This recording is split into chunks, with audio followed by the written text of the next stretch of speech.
So in this video, I am going to answer a question I see all the time on the internet, which is why is my partner so hot and cold? And if you're not familiar with the term attachment styles, this video will probably help you to explain a lot.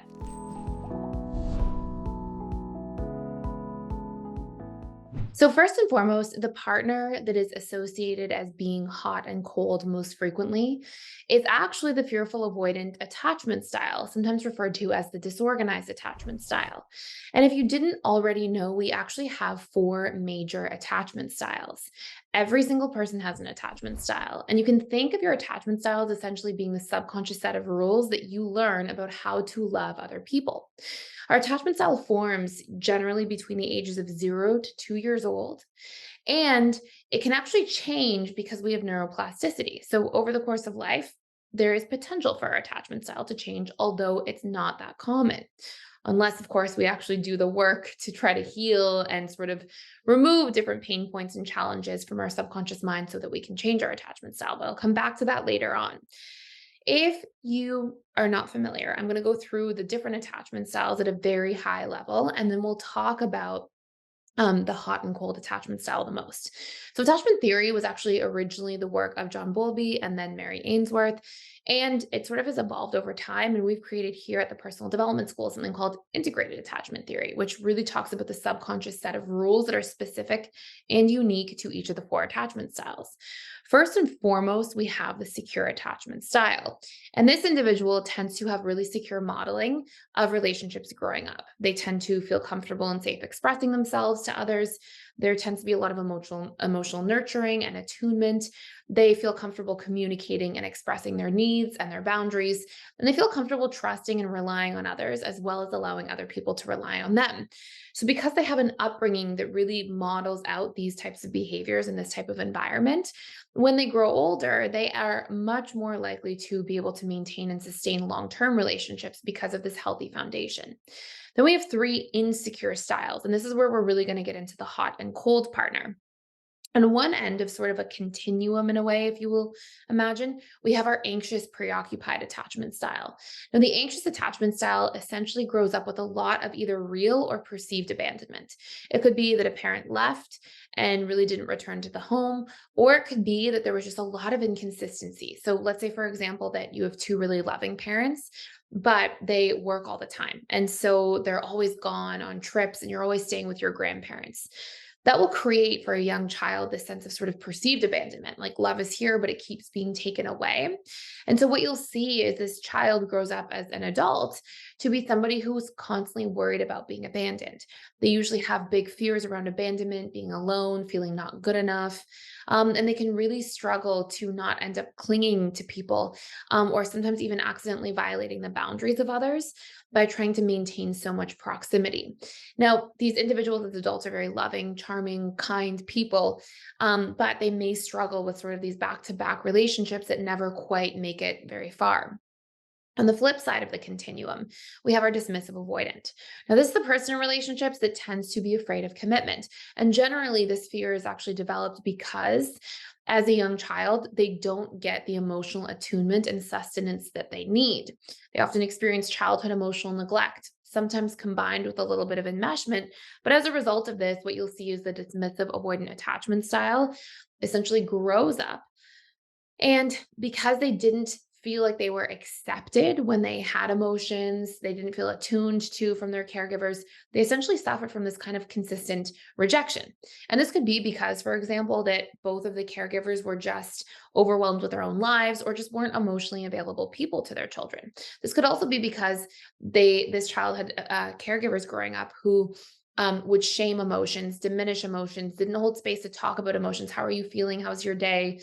And weren't really nurturing in terms of the emotional experience. And oftentimes this kind of flies under the radar, right? Because a child can grow up in a home where like food's on the table, everything, there's structure, there's a sense of stability, but that whole emotional aspect of a child is kind of rejected or neglected. And so as an adult, the dismissive avoidant gets afraid of committing, gets afraid of letting people in, gets afraid of being vulnerable because all of their subconscious associations to vulnerability and love were that I got rejected and I felt ashamed of myself for that. Because a lot of times what happens is a child who goes through emotional neglect, they can't perceive, they don't have the awareness yet to say, oh, my caregivers are emotionally unavailable. So instead they think, oh, something must be wrong with me that I'm not getting my emotional needs met.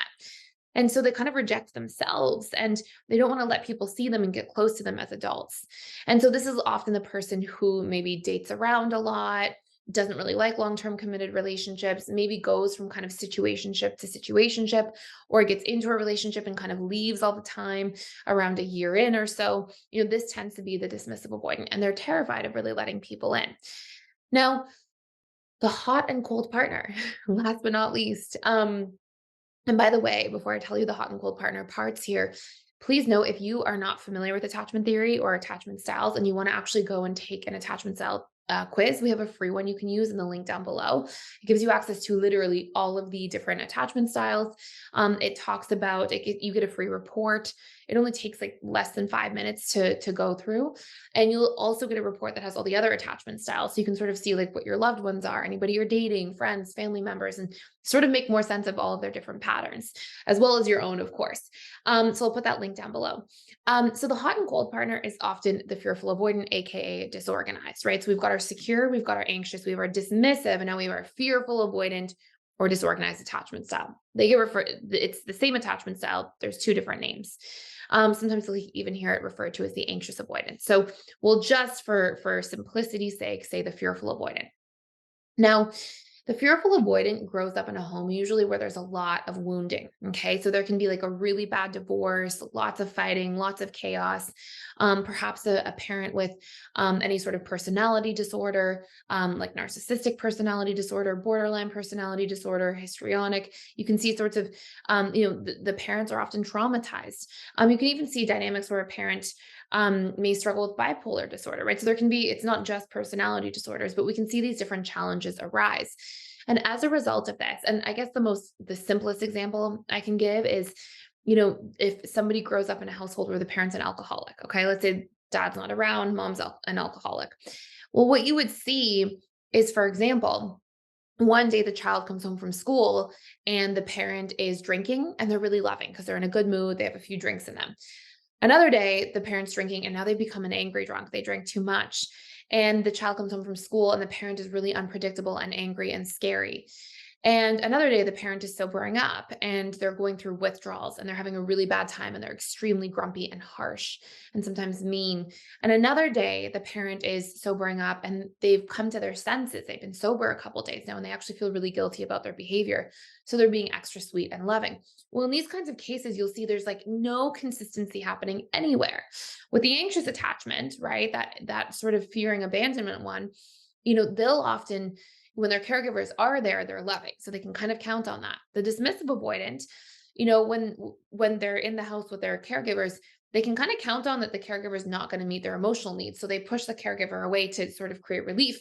But there's both cases have some kind of consistency there.